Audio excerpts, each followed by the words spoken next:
Greetings, everyone. This is Keeper Michael, back recently from his trip to ChaosiumCon 22, where he shared the stage with Jon Hook and Seth Skorkowsky from Modern Mythos, Cuppycup from Ain't Slayed Nobody, and Arthur from the Under the Library podcast. We spoke on podcasting and streaming in our era, how to get started, some tips, some tricks, and really, this audio wasn't even supposed to exist, but I obtained a fan-recorded version from a cell phone, and I thought it would be a wonderful idea to release it to you. And so without further ado, we join the panel in progress. This panel is being moderated by Bridget Jeffries from the Miskatonic University podcast, and she is also Chaosium's brand ambassador from the Miskatonic repository. And so, enjoy the show. How mad muted. But we also have a ton of different one-shots from Delta Green to Coriolis to what did we just play? We're doing team-up episodes now for our patrons with Miskatonic University. So if you're a backer of either show on Patreon, you get the opportunity to get to those exclusive episodes. Cthulhu Dark, we're going to play a ton of fun things this year. They were crazy enough to let me on the stage. So we're going to burn the house down now. I'm Jon Hook, one of the founding members of the Miskatonic University podcast. Woo! Any award-winning Miskatonic two-time winner. And I'm also the founder of Modern Mythos, which I do with Seth Skorkowsky. I don't know how I was able to wrangle him into it, but I'm lucky I did. And it's going to be fun. It was the Emmys. Yeah. It was the Emmys. It was the Emmys. It was the Emmys. My name's Arthur.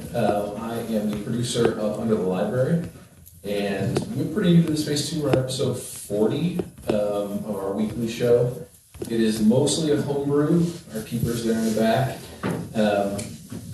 We are just starting season 2, and in times when we don't have a full crew, we'll play one-offs. We did Mother's Love most recently. When we've got time, we'll fill in the gaps with some one-shots. I'm Seth Skorkowsky. I'm one half of Modern Mythos with Jon, who with your most exciting past me. I'm also for doing a YouTube channel under the highly imaginative name Seth Skorkowsky, which is 5 years I've been doing that. Won an Emmy Award. And that's about tabletop role-playing games, Call of Cthulhu, and sometimes just really stupid videos. Thank you. Okay, first question we're going to throw out here, and I'm not going to assign it. You can just kind of fight to the death over it. Why did you start your streaming product, AP, and why was it for the money? We'd be at the bar if we were starting for money.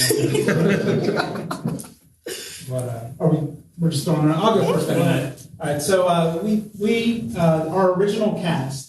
We are college football bloggers, and we all live in different cities. And we were tired of getting together to play Jackbox for fun. So we thought about playing a role-playing game. Someone threw out Dungeons and Dragons, and we played half the session of that and decided we didn't like it very much.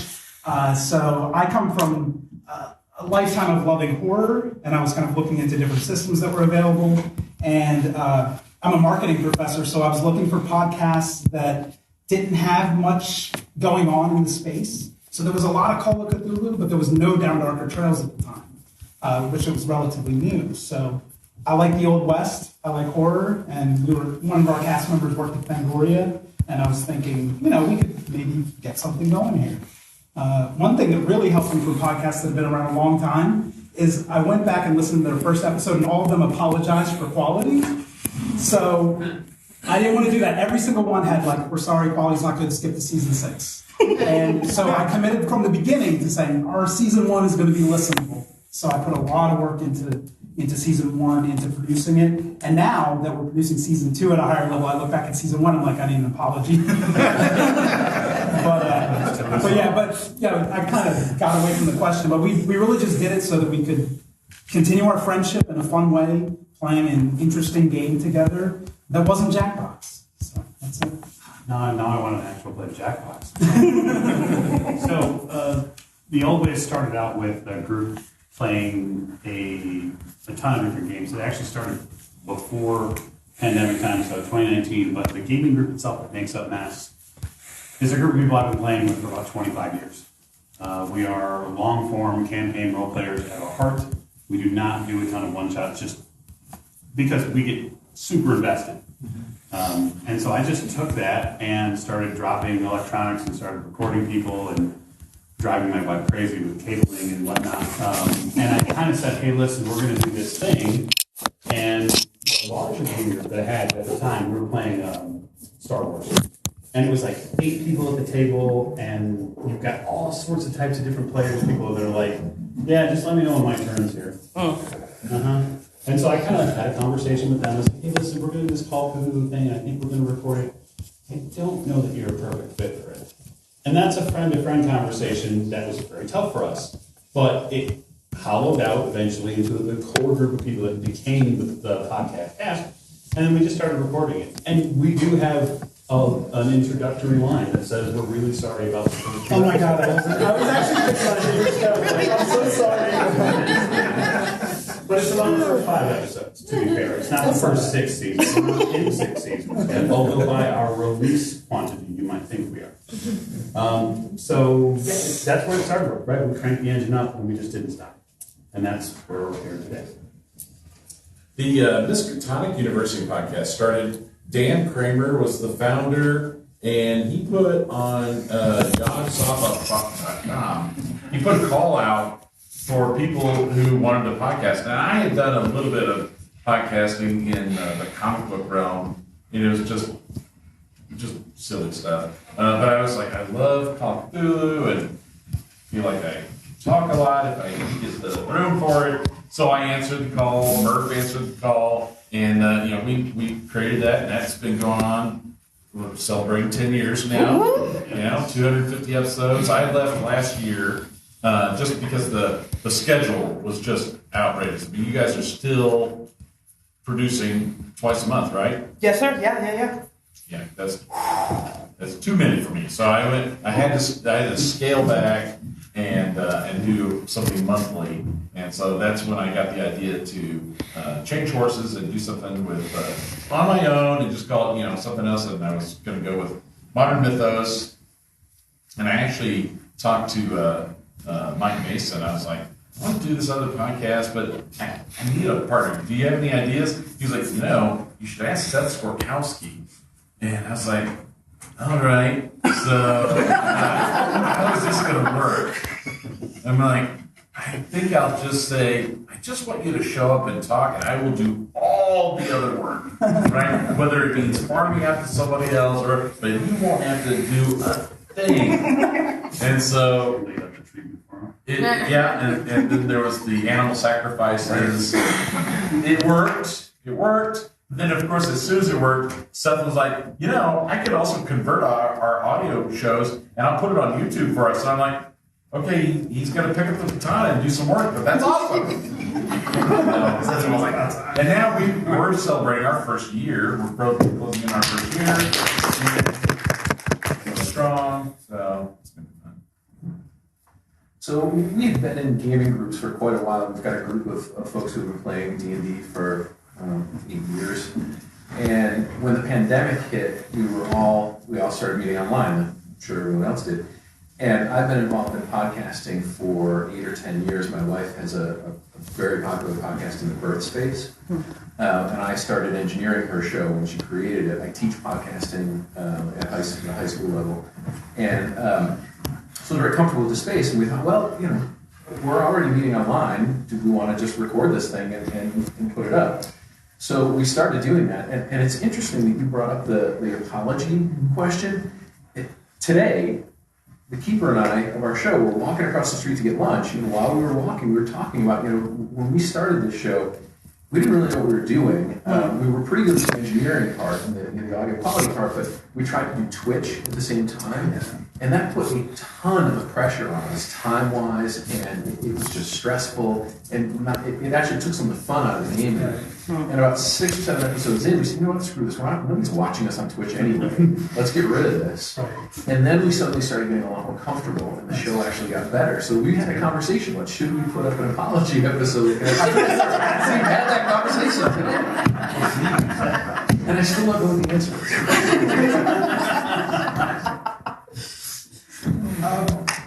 My journey was very different. So I'm a novelist, and when my debut novel came out in 2014, and authors, they do everything they can to get their name out there. And the problem is they all do the exact same things. They end up putting out these different groups that's nothing but authors yelling by my book to a bunch of other authors yelling by my book. That's it. And a friend of ours who's older, he's in marketing, he's like, you need to get a YouTube channel. It's the second largest search engine out there, and that'll get the people you're familiar with your name. I was like, what the hell would I do a YouTube channel? And I was like, writing. He's like, I've written 1 book. Sanderson's got a YouTube channel. He's written 9 books in the time we've had this conversation. And he's like, well, just think about it. And I thought about it. It went back burner. And about 2.5 years later, after the seed had been planted, I had a bad game. We were playing, and it was a game that ended with I was going to have to let go of a player that had played with for about 8.5 to 9 years. And it tore me up. And I sat down, and it was verbiage friends and I talked about what we call the RPG social contract. And I said, you know what, I gave it some thought. I kind of laid out what it was in my head. It was on a Post-it note. It's like, I'm going to record this. And it was like my healing over the fact that I was ending this 8.5-year gaming front. And I set up a camera. It's a crappy camera. I had no audio. I used the onboard audio on a cheap Canon point and click. No audio. That's like as bad as you get. I didn't know how to edit. I didn't script it. I didn't do anything. I just did a 25-minute rambly, terrible video. But once that was posted, and I got me the confidence to the next one, and very probably too slowly, I learned that audio is important, and you should buy a microphone. So I have the first year's worth of stuff. I hate if anybody comments. I was like, I don't even want to see those. They're so horrible because it takes. I think it took me about 9 months to learn how to be myself in front of a camera. Because that's one of the big things is you don't really know how to be yourself, even though that's all you are. Is when you put a microphone on somebody, you start naturally taking on some persona or stuff. So that's my hard part, which we'll probably talk about later in this. So that was kind of my journey. It just, once I started, I just kept going. But it was never planned. It was all therapy. Phenomenal answers, by the way, guys. That just showed a lot of heart across the board, which is probably the reason why we love the content so much, because the characters, the editing, there's just so much heart and love in what you guys produce, and I'm not going to fangirl on you anymore. Because I love you guys, and I'm on half of your shows. So,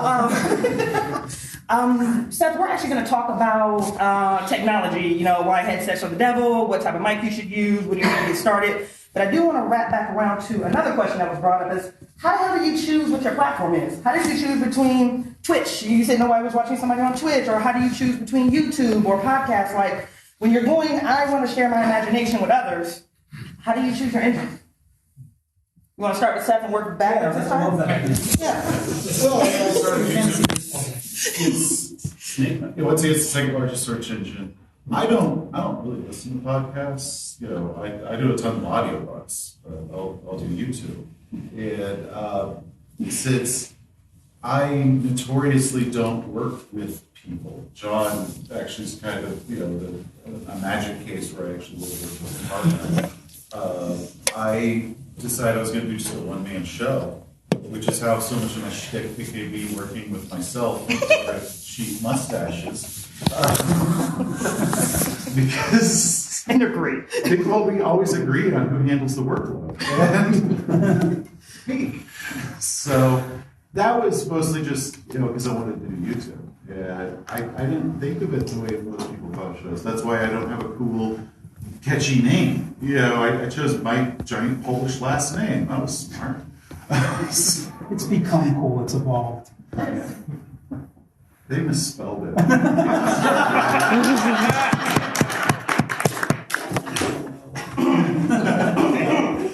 Our bad, babe. Keeps me humble. Our bad. But I think there's a couple things that go into it. For me, I'm interested in the podcasting space. That's what I enjoy. So that's my prime focus. But I think there's a lot to the world's second largest search engine thing. And I think that we can probably talk about it from a marketing perspective too. I think that's part of the decision where you put your show is if you want to try and market it. The more places you have it, the more potential eyes you have to see it. But I think with the Twitch thing, it really started to get in the way of the show. And I'll talk about this a little bit when we talk about the technology. But my philosophy is that technology, whatever it is, whether it's the platform, the microphones, the cables, whatever it is, the technology should get out of the way of you producing content. The content's the important thing. So if your content is audio, then go an audio route. If your content's more video oriented, then go a video route. And if it go in all of them, unless it gets in the way of you putting out content. What's that? I mean, I really didn't know what we were doing. I didn't make any of the decisions on what platforms the Misconduct University podcast would be on. Dan took care of all that in the beginning. You know, Murph was doing editing, and I only had to show up and talk. I didn't do anything. And so then when I started Modern Mythos, I went into this really blind. I still don't edit. We have editors, right? I record, I hand it to them, and go, sorry, this might be dirty. And then they make it magic, right? But, I mean, even to this day, Modern Mythos isn't on Apple Podcasts because I can't figure out, there's some sort of code thing. I don't know what I'm doing. Yeah, a bunch of people on the other side of the I'm just like, literally, to the right and left. At this exact moment. there's One of you. They don't make it easy. something happens on SoundCloud, and like the first 3 episodes got on there, and then I guess I hit a capacity on how much audio or something.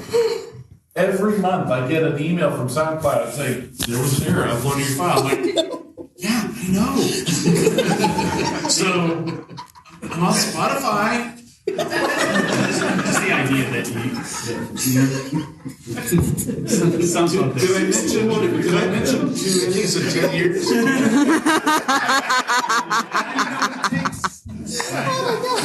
Not really sure what I'm doing here. So for the old days, it's Iron Fist. I do everything, or as much of everything as I can. And that was really born out of having come from a novelist literary space myself and come up against so many, I don't want to call them gatekeepers, but that's what they are. It's an ugly word in some regard, but it is what it is. I think for me personally, when you get what I call the metric ton of rejection letters on something you've worked on for years and years and years, you feel like, I felt like, because I don't want to project, but I felt like I needed to be able to create on my own without anyone being able to tell me that I couldn't, right? And no one who could say, well, you can fit inside this box. I had a very I had a very difficult meeting with a few agents at a convention in Chicago, and I had one of them look at me directly and say, at the time, you're a 35-year-old white man. You will not be able to sell a novel. You need to get over it. And I was like, okay, that's a little harsh, but I'm moving on. And so I decided that I was going to be that person who was going to record everything, edit everything, do all the production on it because I could control it. And it comes down to that anytime in creative space, control what you can control, right? And if that means that you have to whip people into a room and get them recorded, then that's what you have to do. If you are comfortable just getting on a camera, I wouldn't be, but getting on a camera and talking to YouTube land, I don't know that I could do that, right? Because I'm in an audio space and it's a little different, right? I can think through my words. I can edit myself, thankfully.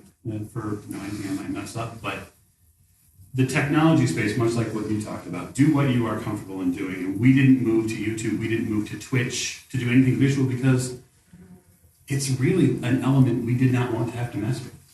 Because if I go to Twitch, do I have to provide a game board? Do I have to show you where tokens are moving? Do I have to keep you up in all of the visualizations of the combat? It's a lot of work. A lot of work. But just talking to a mic is easy. Right? I mean, most of the time anyway. Most of them. I'll help you out with it. I'll help you out with it. Thanks. No lie. He was setting up this Modern Mythos podcast. He was on my phone. I was on the road. He was like, hey, so where do you host? John, what are you talking about? He was, well, I'm setting up the same. I helped him a little bit. Thank you for the episode. I will give you the insight. No, I'm kidding. Same, no. I do all the, I'm responsible for recording and production, editing, all that. Season 2, I have someone else writing it, though. And yeah, I really did have a decision when we started about what we were going to do, what medium. I have better video equipment than I have audio equipment, so I was drawn to YouTube and Twitch temporarily. Then I thought I might be too good looking and distract from the games.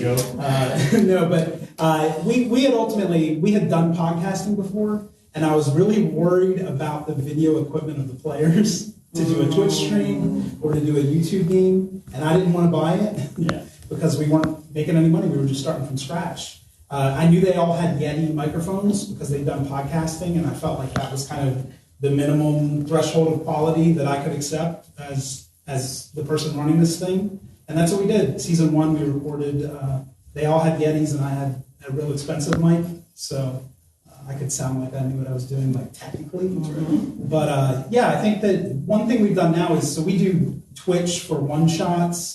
We use Crowdcast, which is like paid Patreon video, to do one-shots for patrons. I rarely convert our video stuff into audio, which a lot of shows do that, like Glass Cannon and all of them. They'll record their video and then they convert that into a podcast.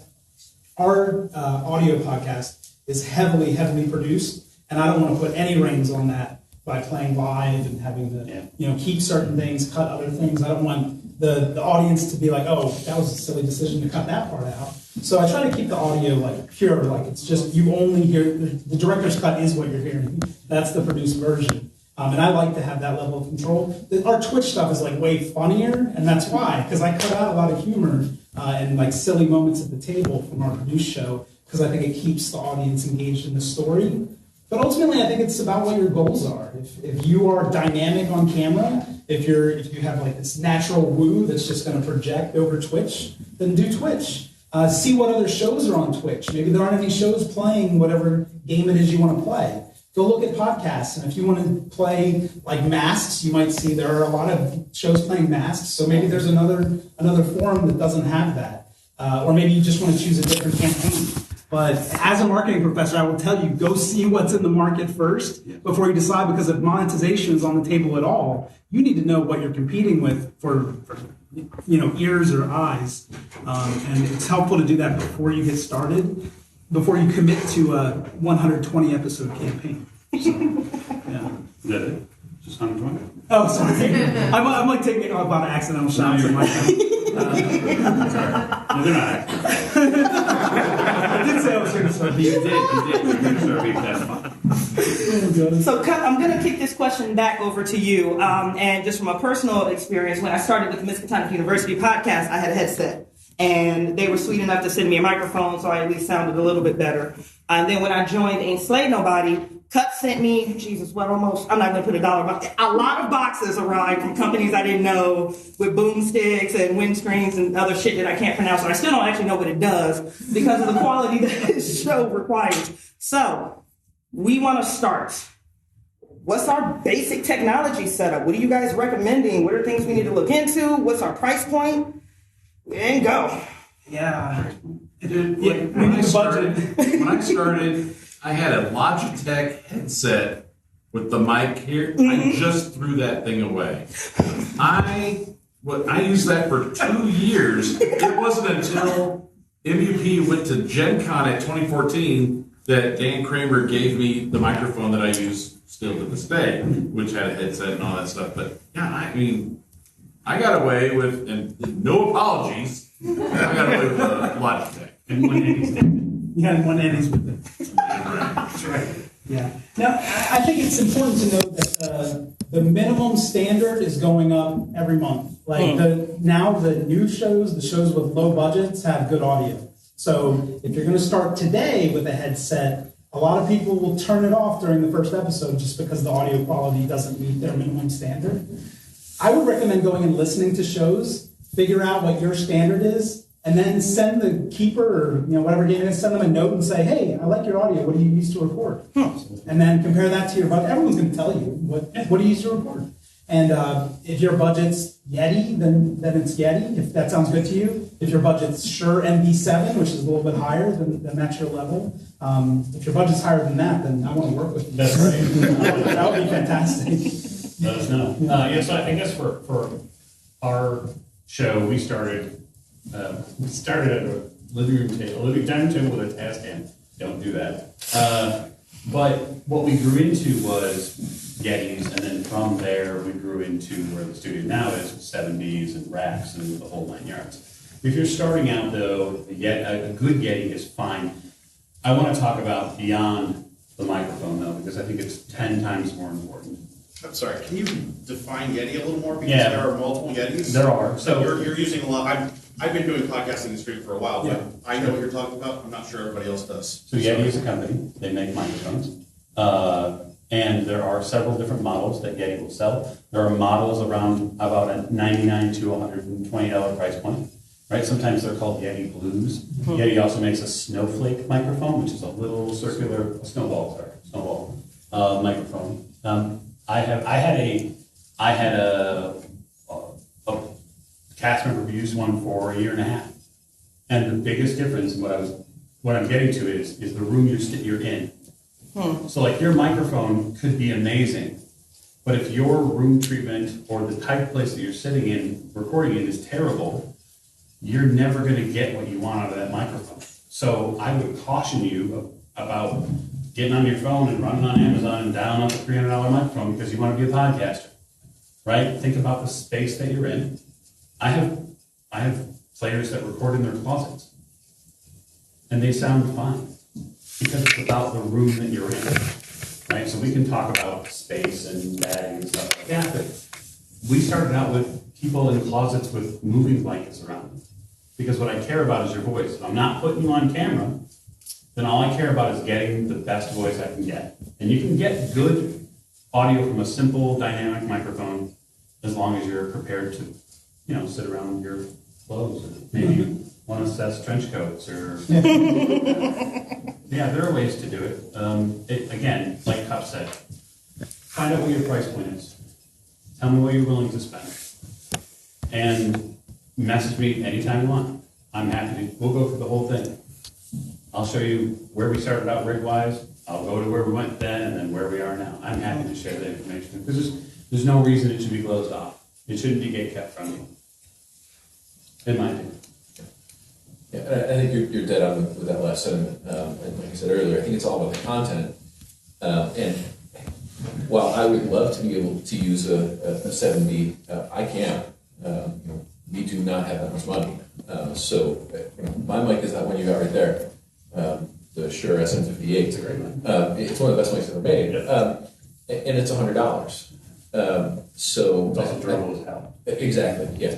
And you can get parts for it. Yep. So I don't think you need to spend a bunch of money. And if that is a barrier for entry for you, it really shouldn't be. You really don't need to have anything. The content's great. If your content's spectacular, people are going to listen. There is a point, to what Cup said earlier, where if your audio is terrible, that's going to get in the way of your content. But it doesn't have to be spectacular audio. But we've got people with headsets. We've got a couple of our players are using onboard microphones on their laptops and onboard cameras. And we put that stuff on YouTube. Yes, it's not great. I'd love everybody to have better cameras. I'd love everybody to have better mics, but we just can't afford it. We have no dreams of monetizing. It'd be lovely. But at the same time, my wife's show, she's been doing it for 8 years. She has advertisers like Warby Parker, and she's got 8,000 views or 8,000 listens per show. Wow. She's been doing it for 10 years, and her microphone is a $150 USB 182020. She sounds wonderful because she's in a great room. Yep. But for her, I've told her, hey, you could get a much better microphone. You're making a lot of money with this thing. You can get much. She's like, why do I need a microphone? That sounds fine. Like, I've been using this thing for 10 years. Why do I need to change? And that's the case. She's got great content. She's really good at what she does. If the content speaks for itself, that comes first. And the other part of it is that I look at gear as an S-curve with price and quality. And I think you can go a lot.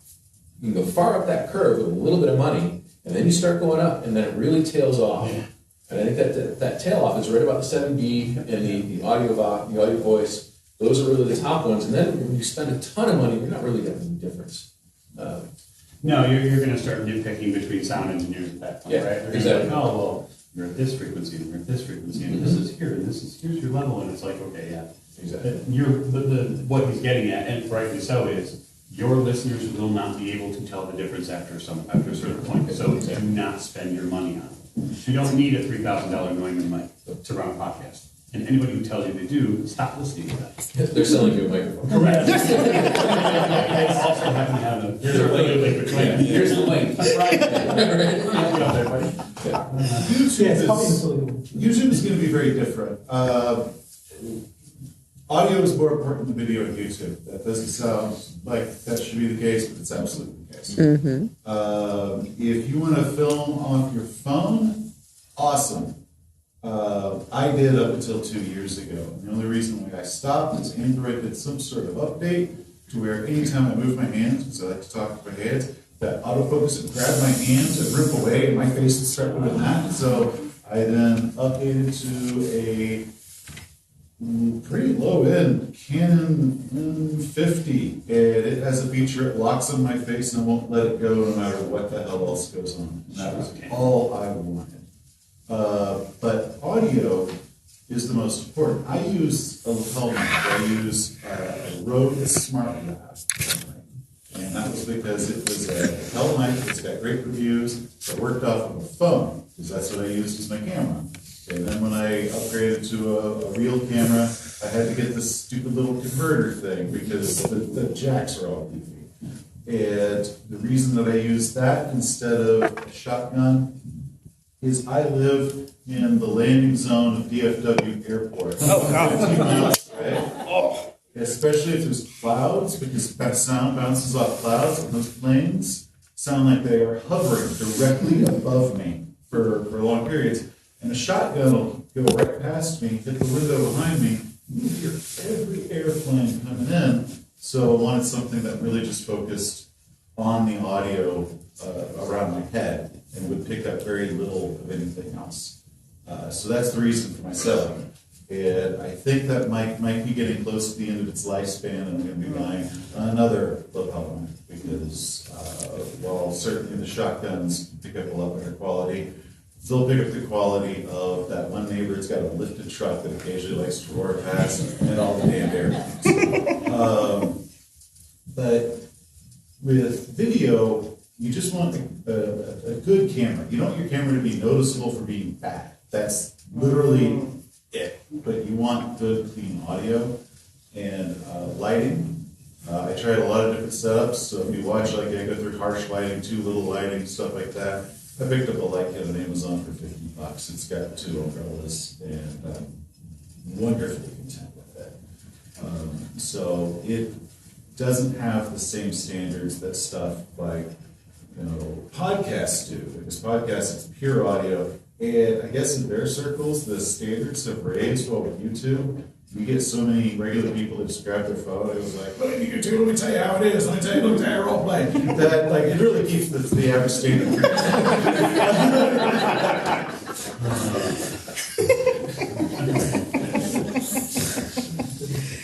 All right, Seth, so we're going to stay with you, and I'm personally really interested on this one across the board. What was your goal, all of you, starting with Seth, for starting this? And if it was monetization, how do you go about doing that? Yeah. So I had a couple of goals. One done, at the time I started my channel, I had actually gotten to the point that I was able to quit my day job and just write and be the house husband to work. And it helped take some of my time, because I suddenly had a lot of time. You know, you have all the initial projects you want to do, and you're like, when I quit my job, I'll do all these projects, keep me busy for months. Like 3 months later, it's like, well, those are done. I guess I'll become a YouTube guy. Monetization, at the time, it seemed so far away. Like, I'd see channels that had 1,000 subscribers, and it was like, my God, I'll never get that far. And, you know, you can see somebody has 5,000. It was like, that's so big, I can't picture it. And at the time, YouTube let me monetize immediately. So I would release a video, and I could see that I made 6 cents. And that was it. That was my couple days worth of work, 6 full cents. And you know, I bought my first green screen, my own green screen, for $18, and I thought, this will take me 6 years to pay off. So Jack the NPC was born to justify my $18 green screen. But the idea was I wanted to get my name out there to help redirect people to my books. Problem is I don't like self-promo that much, so I didn't mention my books that much. So like 2 years into it, I'm like, by the way, I write books. I was like, my God, what? That's terrible. But with the income streams that I get off of it, so YouTube, yes, I do get money from views, but it is a lot of different small streams. If you are going to be talking about gaming material, I tell every freaking person that's got a podcast this, we're going to talk about gaming material, like Chaosium products or D&D or whatever, get an Amazon affiliate link. And anytime you post a link to a product, if it's on Amazon, you add your affiliate link to it. Because you make 3 cents on the dollar of something that people pay for. It doesn't sound like much. But if they follow that link and they go to Amazon, and at that moment they say, you know what I want is a brand new cappuccino machine. You're going to get the money off the cappuccino machine, in addition to the $7 Chessex dice set that you sent. I didn't know that. And it's great around Christmas time. It's got them on Amazon. They went ahead and they got all the Christmas presents for the family. And you just got a taste of that. Same thing with DriveThruRPG. I make a couple $1,000s a year off DriveThruRPG links that I was going to give people anyway. But now, DriveThruRPG gives me 3 cents on the dollar if somebody follows one of my links to DriveThruRPG and they pick up whatever product it is that I'm talking about, and while they're there, pick up a bunch of other stuff. It also helps you keep track of how much you're actually influencing people's decisions. It's kind of cool because you can pull up these reports like, holy crap, I sold 60 copies of this one thing that I mentioned this one time. Then with YouTube, I have a Teespring store, so it's got shirts with Jack the NPC on and stuff. And that pulls in this one. None of them are enough that I'm going to retire on, but it's enough that when you start putting them all together, it does add up. It also means tax time of year sucks. Oh, yeah. So many little things here and there. And when you do talk to a lot of the major YouTube stars, they'll all tell you that YouTube is actually one of the smallest pieces of that pie. And then if you do want to do sponsored videos, I've done one sponsored video, and he paid me to be a guest star on another episode of mine. That was it. And it just depends on what you're comfortable with. But if you're trying to make one thing your only income stream, you really are leaving a lot of stuff on the table. So you want to look at a lot of other things out there. But it took over a year before I actually really made my first penny off of YouTube. So, and that was a lot of work before they sent me a single dime. Yeah. So. Sure. And they changed their monetization structure tons of times. They changed it to the current thing, I think, right after I made it through the completion line. I didn't pay that month. They're like, okay, Seth, we're changing that. That's easy. Personally, I feel like if you're getting into this for the money, you're probably not in the right business. For us, we had a thing thing that we loved and that we thought were pretty funny, and we wanted to share it. We figured we're doing this thing anyway. Let's put it out there and see if other people like it. If we ever get it monetized, lovely, that would be great. But for us, it's really more about creating this thing and this thing that we love. The thing that our keeper has written is really pretty spectacular. And just being able to put that out there is the goal for me, at least. And all of us have full-time jobs, so we really can't dedicate that much time to all the marketing and the stuff that we want to do. So I'll be editing the show that we recorded Wednesday night on the drive home. I'll be in the back of the car with the laptop, editing the show and posting it for Monday morning. So for us, monetization it's one of those things where if it happens, lovely. But that's certainly not the goal. The goal is to just do the show and put it out there. Yeah, I mean, same for when I was on MVP and now with Modern Mythos. We just do it, have enough patrons to pay for it, which is great. I'd love to have more patrons, but right now we're just enough that it's self-sustaining, so when my wife looks at the bills, she says, "What's going on here?" I said, "It's paying for itself. I just I deposited more back, so it's fine." Don't hit me. Again. You're right. So, I think I would echo all three of their statements. Really, I cannot stress this enough, and I'm certain that couple too. If you are getting into this for the money, please do not. But if you are in this for the passion and you believe that you are passionate about what you do, that other people might be willing to support you, then keep moving forward. Don't let anything get in your way. And that was my mentality in 2019, was just simply refusing to let the dream, because the true dream, right, for me was storytelling. I don't think I started out wanting to be a podcaster. I think I wanted to tell a story and I wanted people to hear it, and I had this egotistical belief that it was a good story. Whether it is or not is yet to be determined. The jury's out, I think. At least I'll check with my lawyer Alan on that. The monetization, as Seth said, again, splitting your streams is super important. If you're in it to attempt to pay the bills, whatever it might be, you need avenues to do so, right? And there are avenues out there, whether it be Patreon, whether it be a merchandise store of some regard, or if it's just simply Ko-Fi or people supporting you in that method, right? So let me make sure that I'm clear with this. Do not be so prideful as to think that you cannot put up some sort of PayPal or some sort of link that says, here, if you want to support us and drop me $1 or $2, that would be great. Don't you dare think that's not valid. People will support you. Heck, I might.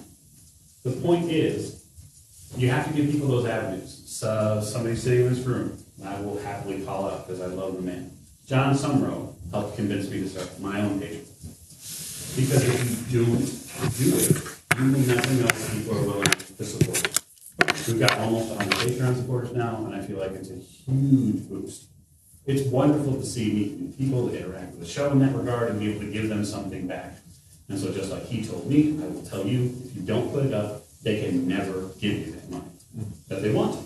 So give them the avenue. Whether they do or not, that is for the gods to decide. But you got to give them the avenue. Yeah, so my story is a little different because going back to the need to start with good quality, I had to have a negotiation with my wife. It was basically, I want to spend this much money, and this is how long I think it's going to take me to make it back. And when she asked me, she's like, well, what are you going to do with this? And don't really play tabletop that much, so how is this even going to be popular? And I said, well, I listen to a lot of shows. You were very new at the time. And I said, I think we can be the most popular Call of Cthulhu podcast. And she said, I don't know what Call of Cthulhu is. But I convinced her it was like, the second largest game, and that it could be substantial enough to at least pay for itself. So I talked her into buying the initial equipment, and there are so many monthly fees involved with running things like this. So my monetization goals have changed over time. The first was to make sure my wife was happy enough with us continuing the show. And then as we launched our Patreon right away, We got 10 patrons before episode 1, which I thought was so cool because we had made like a really slick trailer and I was sending stickers out to people. We were, I'm a marketing guy, so I was trying to pre-market the show to get people ready for it. And once I saw that we had the 10 patrons, my goals started to change. And I was thinking, okay, my first goal was the show's going to pay for itself, and I'm going to make that really hard to do by spending a ton of money on equipment and sound libraries and sound effect libraries, music, like everything. We got custom music from Graham Clement. Like the bills were just adding up and adding up. So our main streams are Patreon and now a Chaosium sponsorship. But the interesting thing is, like, the Patreon was the largest portion of that, but as it grew, I was thinking, my goals changed, like, okay, what if I could make enough to send all the players new equipment? And then we did that for season 2. And then I was thinking, okay, well, what if we can make enough to pay the players every time we have a recording session? And we hit that threshold. And then it was, what if we can pay voice actors to replace my shitty voice as NPCs on some of the like really cool roles? Because I don't know if anyone here has ever heard me do a female character, but it's not the most convincing thing in the world. So, I mean, maybe you heard my Scottish accent too. But so now like season 2 is much more audio drama style because we have the equipment, we have the actors supporting it, we have professional music, but like at the beginning, I would have told you like it's going to take 10 years to be able to get to that level. So I think what happens is, make your first goal very modest, and maybe it's not that modest, but pay for itself. Whether that requires you to scale back your budget, or whether it requires you to aggressively market, and because you do have to market. I mean, to get a bunch of Patreon members, you need to pay Facebook to send out ads. You need to pay Reddit to send out ads. I had our trailer on like every RPG Reddit out there within a month of launching, and that was because as a marketer, I felt like I can get this money back if I just get like 5 new patrons from this ad campaign. It'll pay for itself, and so that's kind of how I did it. But yeah, you just keep gauging your potential every month, every 6 months. I do like SWOT analyses and things like that, trying to figure out what the hell we're going to do with our podcast. But I do think that you'll learn pretty quickly whether your show is able to pick up zealots. And if you have like 1,000 zealots, that's when you can start thinking about quitting your day job. So I kind of watch the zealots. I still have a day job, but watch the zealots pile up, and you start to think like things are going to happen. Like you get to a point and you're like, this is working, and it might not make me rich or let me retire, but it's working well enough. And I know a lot of people who run shows that never monetize. They have no ambition to monetize, but they have a hell of a lot of fun. Like, I have a lot of not fun days because I'll spend 40 hours editing an episode. It's like insane amount of time. But other people, they'll spend 2 hours editing an episode. It's hilarious. It's terrible quality, but people love it and they have fun. So it really depends on what your personal goals are for it. I knew I had to make money for my wife to let me spend an extra 40 hours a week working on something. So that's why I've always had my eye on monetization. Well said. Gentlemen, you guys are amazing. We are at 11 minutes left in the show, so this is your opportunity to raise your hand and ask questions of the panel, or if any panel. That was really smooth how you guys all did the lean back at the same time. That's really dope. If I could get that in a slow motion, that was really dope. Any questions? Oh, I'm gonna skip over Al and go right here. Favorite moment that you guys have had so far? Ooh. In-game or out-game? In-game. Favorite Something in-game you've produced so far. Favorite or not? I'll just say, I'll say in a very recent episode of Orient Express, one of the core characters, well, maybe it was the fifth voice, something very dramatic was revealed this past Thursday, so go listen if you're not caught up, about her character, something that has been seeded there for years, since the inception of the character was finally revealed. And it was wonderful as a keeper and as a friend of the players to help them on that journey of them finding out and being able to realize who they are and that being that person is okay. And there are some very transformative things that you can do in podcasting space because it is escapism and because we can use it to transform our own mentality. So that's probably one. For me, since our show is not a actual play, it's it's a conversation show. I have really enjoyed being able to meet industry insiders. So a big one for me was getting to interview Mike Mason. I thought that was really cool. So, and I've had the opportunity to have multiple conversations, to be able to now kind of call them a friend. So that's always been something that I never thought would happen. I've been playing Call of Cthulhu since I was 12 or 13 years old, and at that time, if I was able to look forward in time and go, you're going to be able to write for Call of Cthulhu, you're going to be able to, have friends who are in the company and, be able to be on the inside. Sometimes I would not have believed it. So it's a thrill. I don't think I had one moment, but something I started doing very early in the show is I screwed something up when we first started the first episode. I was about to start, and I said, 3, 2, 1, go. And, oh, shit, 3, 2, 1, go. And I recorded that, and I put it at the beginning of the show. So from then on, I started noting ridiculous moments, and we have a lot of ridiculous moments on our show, the ridiculous moments that happen throughout the show. And I spend at least an hour every episode pulling those out and putting them into the beginning and the end of every episode. And listening to that every week, I laugh. I sit on my couch and laugh, listening to how absurd we all are in this show. And that is a favorite moment for me every week. Awesome. Man, I'm gonna mimic John to go for I'm just kind of a weirdo to set up this camera and talk to it for a long time. I'm just chatting with a lot of people who were kind of my heroes. For me, a lot of the tabletop industry people are some of the most influential people that are in my life. When you go to a convention and Harrison Ford's there, because Harrison Ford did Indiana Jones. They did Indiana Jones in 4 movies. It's a total of 8 hours. They did Indiana Jones. Everybody loses their mind. Sandy Peterson's given me thousands of hours. Mike Pondsmith has given me thousands of hours. These people have influenced me more in just what I do for fun, how my imagination works, and all that, far more.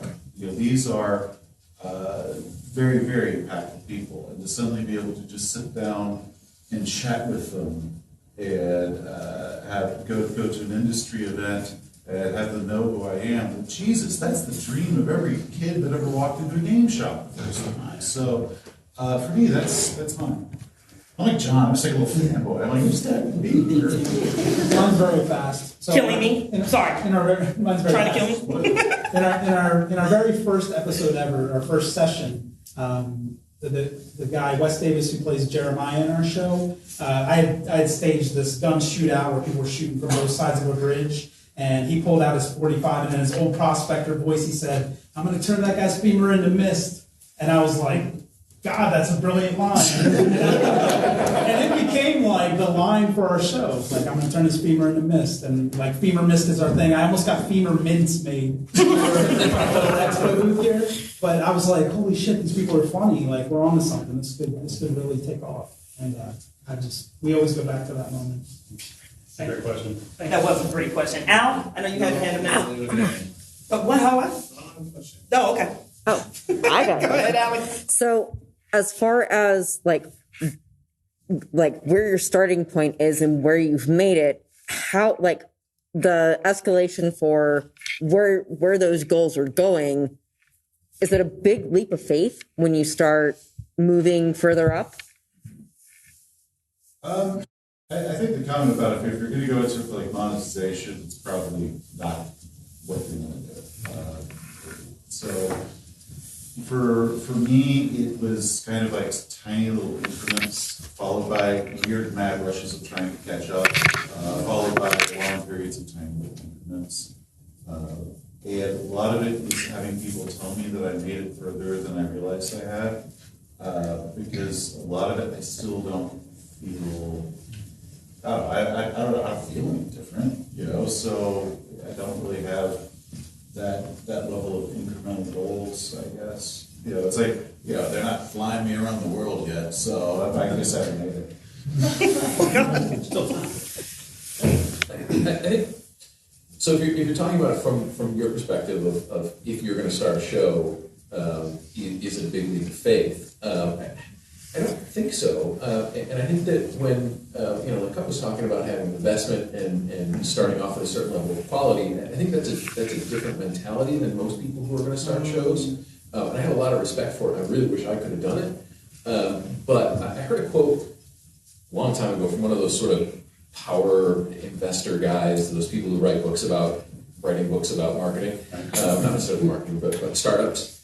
And it was something to the effect of if a year after you start your whatever it is, when you go back and listen to your first thing, when you go back and look at your first thing, if you're not embarrassed, you launched too late. Woof.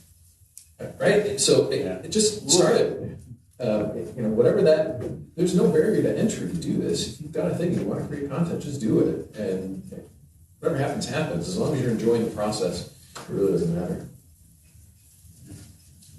My evolution for my thoughts, because that's a good question, is I did the MVP show for 9 years, and there was a certain format that we followed. And I think it's a great format, and it still works. It's good for a show. But when I decided that I need to kind of alter and change the way that I do podcasting, that actually came into play. So I made certain choices when I was pitching this to Seth, and I was like, this show, my goal is to make it evergreen. So, when we're doing our show, we're not talking about what's the latest release, because in a year, if someone was to go and listen to it, that's not the latest release. We don't advertise, we hadn't advertised that we were going to come to this con, I don't think, because in a year it won't matter, So we try to keep the show evergreen, and we make it so that you can listen in any order, and you can listen at any time, and the information should hopefully stay relevant to you as a listener. So that was something that I had made a conscious decision, and that was my evolution as a podcaster, where I wanted to do something a little bit different so that our show, it won't, not that it was going to replace, but I didn't want it to be a substitute for MUP. I wanted the same fans who listen to MUP enjoy listening to my show, because I see them as siblings. Mm-hmm. I love the evergreen phrase, by the way. I love you too, but I'm going to skip you. We've got 2 minutes left. Any last question? I didn't aggressively hear. Do you have any advice for somebody who is interested in starting a podcast for their RPG stuff for world setting, but isn't necessarily tech savvy enough maybe to know these programs comfortably? How can somebody get over that hurdle? Because I feel like that might stop a lot of people. I'm one of them. I don't do well with technology. Yeah, so that's me, right? I know nothing. Right?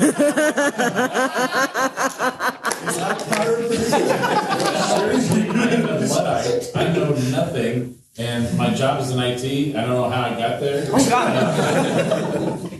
But make friends, right? So there are lots of people who want to do this and have lots of friends, right? So I made friends with people who were going to do the recording and create the files, and we made friends with people who were tech savvy enough to do the editing, and so I'm not ashamed to say I need help.